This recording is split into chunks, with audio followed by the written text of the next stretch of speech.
DPRD DKI Jakarta akan segera melaksanakan rapat paripurna dengan agenda mengumumkan pengunduran diri Basuki Cahayapurnama sebagai Gubernur DKI Jakarta. Dan pada rapat paripurna mendatang juga dibahas usulan Jarod Saiful Hidayat sebagai Ahok.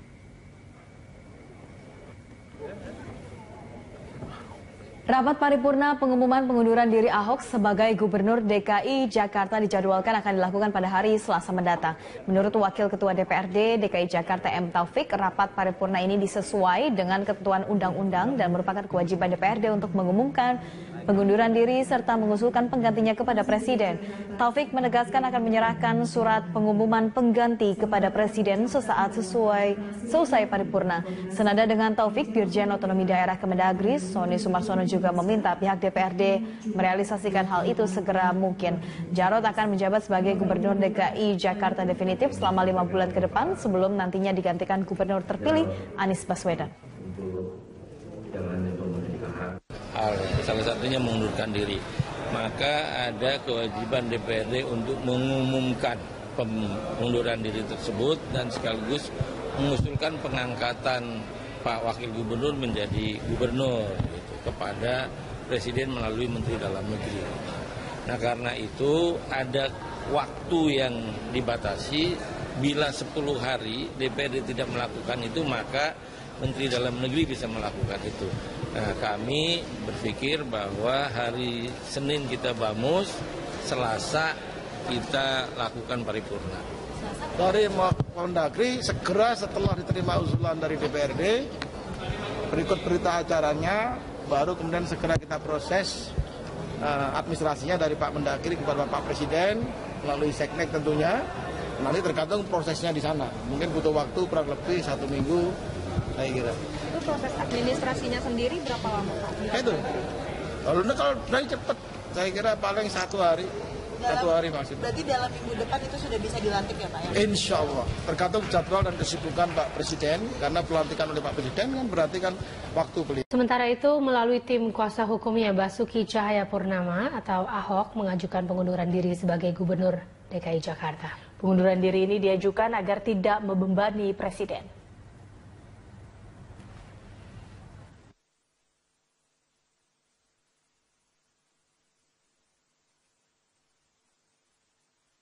Basuki Cahayapurnama hari ini menjelaskan kepada publik alasan mencabut berkas memori banding dari Pengadilan Tinggi Jakarta dalam kasus penodaan agama. Ya, rekan kami Syahrial akan menyampaikan informasi selengkapnya dari kawasan Cikini, Jakarta Pusat. Sari. Poin-poin apa saja yang disampaikan oleh keluarga dan juga tim kuasa hukum, serta apa sebenarnya alasan pencabutan memori banding ini? Ya, Alka, alasan pencabutan memori banding ini timbul dari pribadi terpidana sendiri, yaitu Basuki Cahayapurnama. Melalui Veronica Tan, istri Ahok, Ahok menyampaikan bahwa ia menerima keputusan majelis hakim yang menjeratnya dengan vonis 2 tahun penjara dalam kasus penodaan agama ini.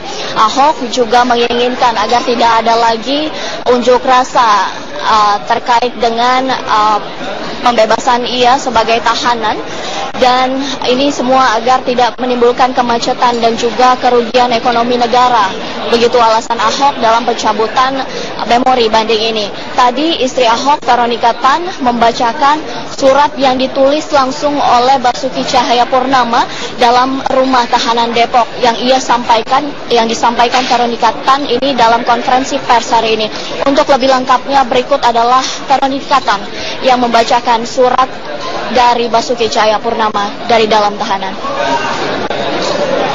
Sejahtera buat kita semua.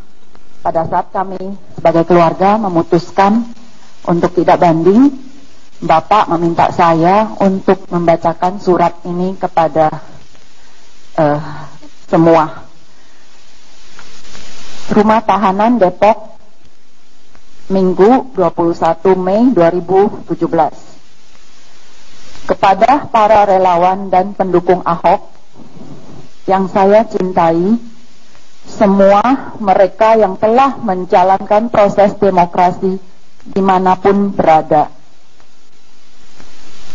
Saya telah banyak berpikir tentang kejadian yang saya alami. Saya mau berterima kasih kepada saudara-saudara yang terus mendukung saya dalam doa. Kiriman bunga, makanan,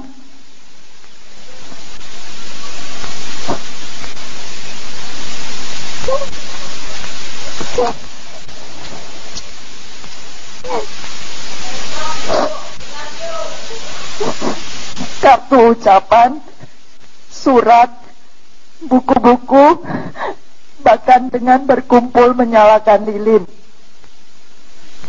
Saya tahu tidak mudah bagi saudara menerima kenyataan seperti ini, apalagi saya.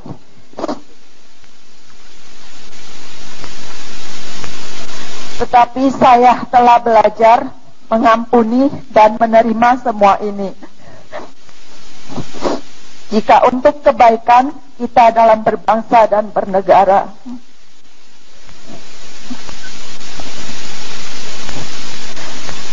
Alangkah ruginya warga DKI dari sisi kemacetan dan kerugian ekonomi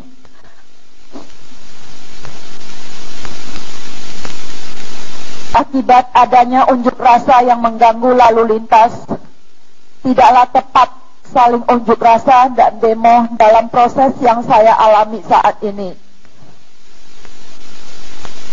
Saya khawatir banyak pihak akan menunggangi jika para relawan unjuk rasa, apalagi benturan dengan pihak lawan yang tidak suka dengan perjuangan kita. Terima kasih telah melakukan unjuk rasa yang taat aturan dan menyalakan lilin perjuangan konstitusi ditegakkan di NKRI dengan Pancasila, Undang-Undang Dasar 1945 dan Bhinneka Tunggal Ika. Mari kita tunjukkan bahwa kita percaya Tuhan tetap berdaulat dan memegang kendali sejarah setiap bangsa.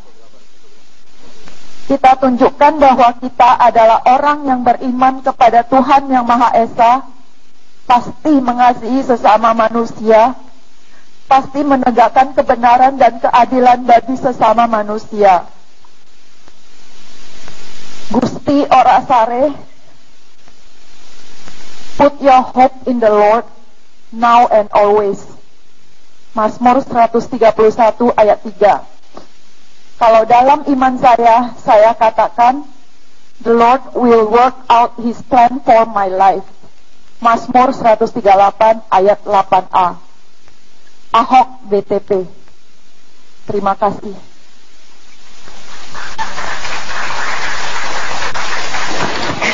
Alka Veronica Tan tadi mengatakan bahwa langkah selanjutnya yang akan diambil pihak keluarga adalah dengan mendukung penuh Basuki Cahayapurnama dalam menjalankan masa tahanannya. Demikian Alka. Baik, Sari Sarial melaporkan langsung dari kawasan Cikini, Jakarta Pusat. Terima kasih laporan Anda. Kunjungan kerja dari Arab Saudi, Presiden Joko Widodo langsung menyambut kedatangan Raja Swedia Carl Gustaf ke-16 di Istana Kepresidenan Bogor, Jawa Barat. Kunjungan kenegaraan pertama kali ini membahas sejumlah kerjasama. Selengkapnya akan disampaikan oleh Eko Frima langsung dari Istana Bogor, Jawa Barat. Eko, apa saja poin-poin kerjasama yang dibahas dalam pertemuan ini? Hamdan, dalam kunjungan kerja selama 3 hari mulai dari tanggal 21 hingga 23 ini, Raja dan juga Ratu Swedia, yakni Raja Gustaf ke-16 bersama Ratu Silvia akan membahas sejumlah kerjasama dan juga penandatanganan kerjasama antara Swedia dan juga Indonesia, antara lain di bidang investasi, energi dan juga lingkungan hidup. Tadi dalam penyambutan yang dimulai pada pukul 11 waktu Indonesia Barat tadi, Presiden Joko Widodo bersama Ibu Negara Iriana Joko Widodo langsung menyambut kedatangan Raja dan juga Ratu Swedia ini. Sejumlah rangkaian acara dipersiapkan mulai dari arak-arakan pawai budaya yang dimulai dari pintu masuk gerbang Istana Bogor, dilanjutkan dengan upacara penyambutan sekaligus juga dengan dentuman 21 meriam sebagai tanda penghormatan kepada tamu negara. Ini merupakan kunjungan pertama Raja Gustaf atau khususnya pemerintahan Swedia ke Indonesia, dan dalam kunjungan kali ini memang ada sejumlah kerjasama yang dibahas, di mana Swedia sendiri diwakili oleh Menteri Infrastrukturnya, sekaligus juga ada sejumlah delegasi bisnis dari 31 perusahaan maksud kami, dengan omset sebesar 330 miliar US dollar. Dan dalam kunjungan pertama Raja Swedia diharapkan sebagai batu loncatan untuk mempererat kerjasama antara Indonesia dan juga Swedia. Dan dalam kerjasama ini ada beberapa yang nantinya akan dibahas, mulai antara pemerintah, otoritas, universitas, dan juga industri, baik itu dalam hal promosi penelitian dan juga inovasi. Kemudian juga nanti akan ada kerjasama atau MOU antara alumni atau pelajar Indonesia yang berada di Swedia dengan perusahaan Swedia dalam hal program kerja dan juga peningkatan lapangan pekerjaan. Dan nantinya pada hari kedua, Raja juga akan berpartisipasi dalam acara Hackathon yang untuk menemukan solusi konkret, antara lain mengenai solusi lalu lintas Jakarta. Nantinya akan langsung didampingi oleh PLT Gubernur DKI Jakarta, Jarod Saifullah. Dan acara ini nanti akan berlangsung di Museum Kota Tua Jakarta. Nantinya di hari ketiga, Raja juga akan berkunjung ke Jawa Barat, khususnya di Bandung, Jawa Barat, dan akan disambut langsung oleh Gubernur sekaligus juga Wali Kota Bandung, sekaligus juga melihat sejumlah proyek infrastruktur yang tengah berjalan di sana. Dan saat ini masih berlangsung antar pertemuan dua kepala negara, antara Presiden Joko Widodo dan juga Raja Gustaf ke-16. Dan nantinya kami media akan mendapatkan apa perjanjian kerjasama yang nantinya telah disepakati atau ada tambahan perjanjian kerjasama antara kedua negara, Indonesia dan juga Swedia. Hamdan. Baik, Eko Prima melaporkan langsung dari Istana Bogor, Jawa Barat. Terima kasih, selamat bertugas kembali. Idul Fitri, infrastruktur jalur mudik masih dalam pengerjaan. Sejumlah proyek dikebut dengan terpaksa menutup sebagian badan jalan. Dan kita lihat perkembangan dari jalur mudik di Kabupaten Brebes, Jawa Tengah, di mana perbaikan jalan di jalur alternatif Brebes Purwokerto yang terletak di Desa Tegongan, Kecamatan Tanjung, saat ini masih dikerjakan. Menurut pengawas perbaikan underpass, perbaikan dengan peninggian badan jalan ini ditargetkan selesai sebelum arus mudik.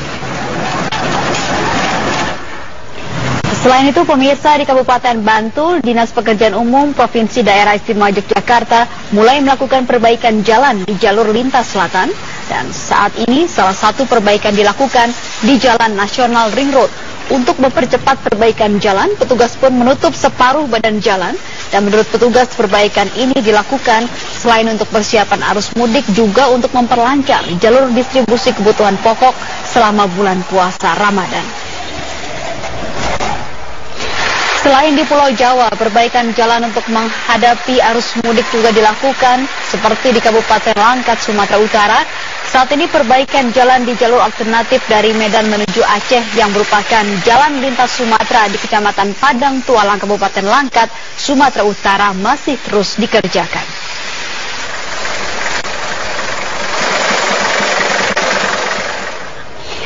Pemirsa, kami akan